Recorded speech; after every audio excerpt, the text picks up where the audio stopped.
All right, folks, really, think about it this way. With a $2.1 trillion spending cut, that's the largest of its kind, according to the CBO, and an FY24 budget cut from FY23 of about $139 billion. That's below the Biden and the CBO baseline. $139 billion cut for next year.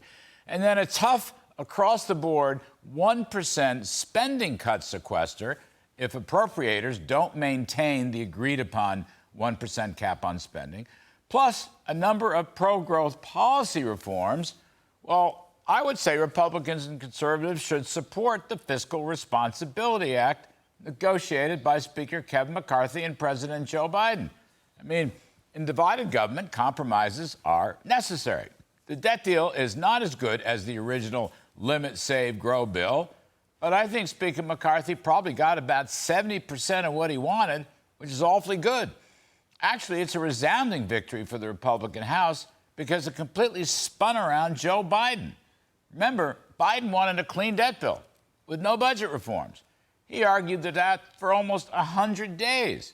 And all of a sudden this past weekend, he agreed to a massive spending cut and huge policy reforms. I would call that a major political victory for the GOP. It's a first step toward reforming the entire federal government. Other steps are going to follow, including a House budget resolution. More spending cuts are on the way.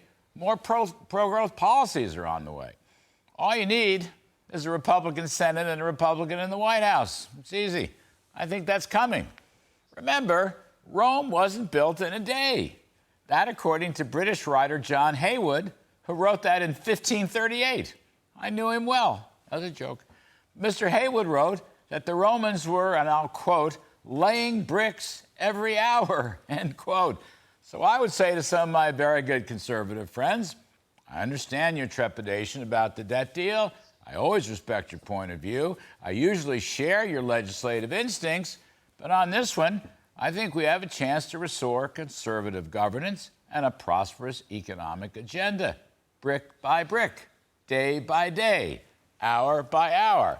Now, here it is from the Speaker himself.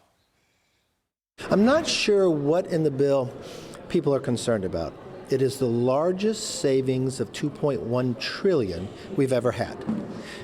It's the first time in history the largest rescissions, where we're pulling money back from the hardworking taxpayers that are going to China. Are they opposed to work requirements for welfare?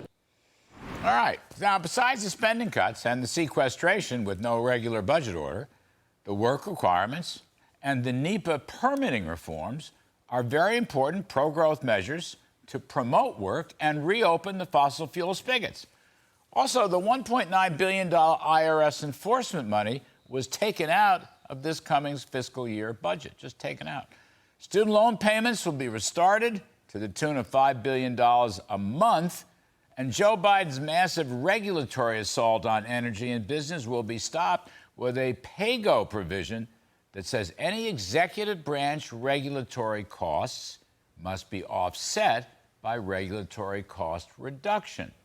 By the way, Biden's modern socialism regulatory assault has cost something in the neighborhood of $1.5 trillion. And let's not forget there are no tax hikes, period, full stop.